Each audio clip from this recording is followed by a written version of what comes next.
आने वाली युवा पीढ़ी गर्लफ्रेंड बनावे, बॉयफ्रेंड बनावे, जहर जैसे व्यसन करे, गंदे आचरण करे, भगवान पर श्रद्धा करे तो नरक जाओ, दुर्गति भोगो। अगरबत्ती लगाने से हमारा प्रारब्ध बदल जाएगा, इतनी बड़ी तपस्या है। पाप किए हो तूफान जैसा, पहाड़ जैसा, और अगरबत्ती के धुआं से पहाड़ उड़ाना चाहती, उड़ जाएगा क्या? पाप करते समय सोचते हैं भ्रूण हत्या, गर्भ हत्या, बलात्कार, चोरी चोरी, नाना प्रकार के पाप करोगे। जब वो फलीभूत होंगे तब श्रद्धा करो भगवान पे, अश्रद्धा करो भोगना पड़ेगा तुम्हें। अगरबत्ती लगाओ चाहे धूप बत्ती लगाओ, अवश्य में भोक्तव्यम कृतम कर्म शुभाशुभम। समझ में आ रहा है ना? यह इतना भजन करो कि अपने प्रारब्ध को विध्वंस कर दो, तब देखो। अरे 2-4 माला घुमा लिए, अगरबत्ती लगा, धूप बत्ती है, भगवान को धूप बत्ती चाहिए, भगवान को अगरबत्ती चाहिए, तुम्हारे अच्छे आचरण होने चाहिए। वर्तमान में अच्छे आचरण नहीं है। ईमानदारी से बोलो, जितने लोग बैठे हो, इस जन्म में अगर तुमको न्यायाधीश तुम्हारे कर्मों का आचरण का बना दिया जाए तो तुम कितना अपने को दंड दे सकते हो? खुद न्यायाधीश बन के देखो तुमने कितनी गलतियां की है और क्या दंड तुम्हें मिला? कुछ नहीं। भगवान की कृपालुता की तरफ देखते हो? नहीं देखते हो। अनंत जन्मों से मनमानी आचरण करते लोग चले आ रहे। अब जो उनका फल आता है, अब इस जन्म में 2-4 अगरबत्ती लगा दी और हमें भगवान पर श्रद्धा हो रही।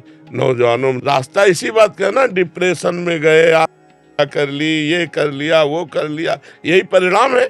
अश्रद्धा का परिणाम यही है। तुम अपने आचरणों को न देखो, भगवान को देखो। तुम चाहो कि हमें खूब पाप कर्म करें और इसके बाद जो है हमें भगवान आकर गले लगा लें, ऐसा होगा क्या? महाराज जी, ये प्रश्न इन्हीं का नहीं है। ये क्या आजकल क्या हो गया महाराज जी, अनुष्ठान, नाम जप और कोई भी साधना नहीं है। बट जैसे मंदिर गए, मेरा पास हो जाओ हे प्रभु, पास हो जाऊं, पास नहीं हुए तो भगवान ने पास नहीं किया। हाँ, पढ़ाई मत करो भगवान पास कर दे। मैंने मांगा कि मेरा बच्चा ठीक हो जाए, ठीक नहीं हुआ तो अश्रद्धा हो गई भगवान से। क्या फर्क पड़ता है? आकाश के ऊपर थूको, कोई फर्क पड़ता है क्या? तुम्हारे मुंह पे छिट्टियां पड़ेगी आके, भगवान आकाश के समान महान है, उनको क्या फर्क पड़ता? उन्होंने देखो, उन्होंने आपको खेती दे दी, आपको बीज दे दिया, अब आप जो बोओगे वो आपको काटना होगा। आपने पसंद किया बम्बूल तो बम्बूल जगेगा, उसमें बोया जो आपने। दाक्षुआरा बोओगे तो दाक्षुआरा, बोते हो बम्बूल, चाहते हो दाक्षुआरा, ये कैसे मिलेगा? विचार करके देखो। करते हो गंदे आचरण, चाहते हो उत्तम फल। हर कार्य की सफलता उत्तम आचरण से होती है, ध्यान रखना। अगर आपका पूर्व प्रारब्ध बिगड़ा हुआ है, इस समय उत्तम आचरण करने पर भी आपकी हार होगी, क्योंकि वो पूर्व का पाप आपको परास्त करेगा। अगर पूर्व का पुण्य साथ दे रहा है तो इस समय गंदा आचरण करने पर भी आपकी विजय होगी, क्योंकि गंदा आचरण वर्तमान में दंड नहीं देगा, ये आगे चलकर आपको दंड देगा। अच्छा आचरण आपको वर्तमान में सुख नहीं देगा, ये आगे चलकर सुख देगा। वर्तमान में आपका प्रारब्ध आपको दुख सुख देगा। मनुष्य जन्म दुख सुख भोगते हुए अच्छा कर्म करने के लिए मिला है। हमें यहाँ भगवान से किसी भी तरह की श्रद्धा और अश्रद्धा का विषय नहीं लाना चाहिए।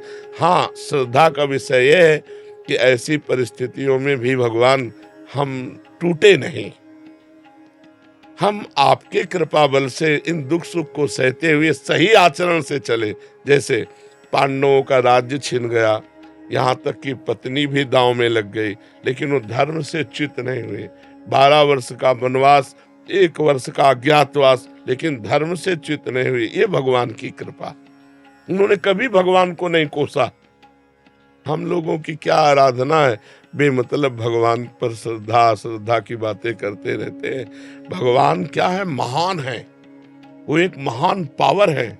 आप अब देखो, बिजली को गाली दो, कनेक्शन सही हो ना, आपके बोर्ड में बिजली आ रही है, आपने 2 तार ऐसे लगाए और वो कनेक्शन सही नहीं हुआ, अब ऑन ऑफ करते रहो, बल्ब सही है, तार भी सही है, प्लग भी सही है, बोर्ड में बिजली है, लेकिन वो ऑन नहीं होगी, जलेगी नहीं। क्यों? कनेक्शन सही नहीं।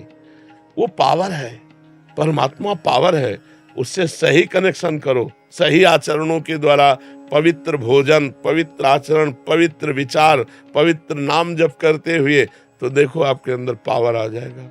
बड़े से बड़े दुख को मुस्कुराकर सहोगे और जय बोलोगे, अश्रद्धा नहीं होगी, जय बोलोगे। देखो ठाकुर हरिदास जी चैतन्य महाप्रभु के परिकर में हरे कृष्ण 3 लाख नाम जप करते हैं। यवन बादशाह को काजियों ने भर दिया तो उनको बंदी बना लिया गया और कहा गया कि आप यवन कुल में जन्मे हो, तो उनको सजा दी गई 22 बाजारों में कोड़े मार मार करके उनको मृत्यु दंड। कोड़ा जब लगता तो कहते हरि बोल, जय हो प्रभु आपकी। यह भक्ति हरे कृष्ण बोल रहे हैं, भगवान का नाम जब ये कोई अपराध है? और दंड उसका क्या है? 22 बाजारों में मार कोड़े मृत्यु दंड। लेकिन हरि बोल, जब जल्लाद कहते हरि बोल कहता है तो मुस्कुरा देते, तूने भी हरि बोल कहा ना, तेरा भी कल्याण हो जाएगा। जो वास्तविक भगवान के पावर से जुड़ गए हैं, देखो ये है पावर। प्रहलाद जी को आग में रखा जा रहा है, जय श्री हरि। यहाँ हमारी क्या है? हमारी छोटी सी बात नहीं बनी हमारे कर्म के अनुसार तो हम भगवान पर श्रद्धा कर ले। ये नौजवानों की आज जो बुद्धि बिगड़ रही ना, ये अश्रद्धा के कारण ही तो बिगड़ रही। अगर वो श्रद्धा करके माता पिता के चरण छूते, श्रद्धा करके अध्यात्म को स्वीकार करते, तो ना तो व्यभिचार में जाते, ना व्यसन में जाते, अपनी पढ़ाई को पढ़ते, अपने कर्तव्य को पूरा करते, अच्छे नंबर लाते। भाई अपने चैप्टर में बुद्धि तभी लगेगी जब हमारी बुद्धि शुद्ध होगी, एकाग्र होगी। अब व्यभिचारी की बुद्धि शुद्ध होगी क्या? अपवित्र बुद्धि। व्यभिचारी की बुद्धि एकाग्र होगी क्या? नहीं, चंचल बुद्धि। व्यभिचारी की बुद्धि व्यसन रहित होगी क्या? नहीं, नशेबाज। तो नशेबाज, व्यभिचारी और चंचल बुद्धि वाला किसी भी चैप्टर को कंठस्थ नहीं कर सकता, किसी भी विषय में सफल नहीं हो सकता। ये लोग कैसी बातें करते हैं, भगवान पर श्रद्धा नहीं, ऐसे नहीं चला जाता। ब्रह्मचर्य से रहो, पवित्र आचरण करो, पवित्र भोजन करो, एकाग्रता पूर्वक पढ़ाई पढ़ो, हर विषय में पास हो जाओगे, हर विषय में पास हो जाओगे। तुम्हारे ग्रंथ तो इतने, हमारे ग्रंथ तो इतने मोटे मोटे हैं और सूक्ष्म विषय है, तुम्हारा तो स्थूल विषय है। यही राष्ट्र का विषय होगा, विश्व का विषय होगा, हमारा विश्वात्मा का विषय है, विश्व से अलग विषय है। ये विश्व में जो दिखाई दे रहा उससे अलग विषय है, हमारा सूक्ष्म विषय है, उसको पढ़ना है। अब ब्रह्मचर्य नहीं रहोगे तो बुद्धि शुद्ध नहीं रहेगी, आहार गलत करोगे बुद्धि से। अब आजकल के नए नए बच्चे वो क्या कहते हैं, वो जो सेमई जैसा होता है, हाँ लूडन, ये हार रह गए हैं, नहीं रह गए। 1 किलो मठा और 4 रोटी और उसमें हरी धनिया का नमक मिला खाओ, दंड बैठक मारे तो समझ में आवे नहीं। अब इतनी सी चाय पी लिए और ये चाउमीन खा करके गुजारा कर रहे और अपने को स्वस्थ रखना चाहते हो।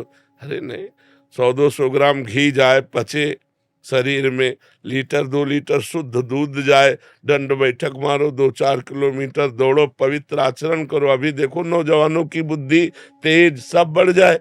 अब इधर उधर का गंदा भोजन पाओगे, दूसरे का मांस खाने से चर्बी बढ़ सकती है, आत्मबल नहीं। पवित्र आहार करोगे तो माना तुम्हारी चर्बी नहीं रहेगी, लेकिन आत्मबल बढ़ेगा, तुम्हारी बुद्धि बढ़ेगी, तुम प्रखर बुद्धिमान होगे। इसलिए दोष भगवान को न दो, अपने को सुधारना है, उनसे कृपा मनाओ कि हमारी बुद्धि शुद्ध हो जाए और आप में कभी अश्रद्धा न हो। कितने करुणा में भगवान ने क्या बिगाड़ा है आपको, आप विचार करके देखो।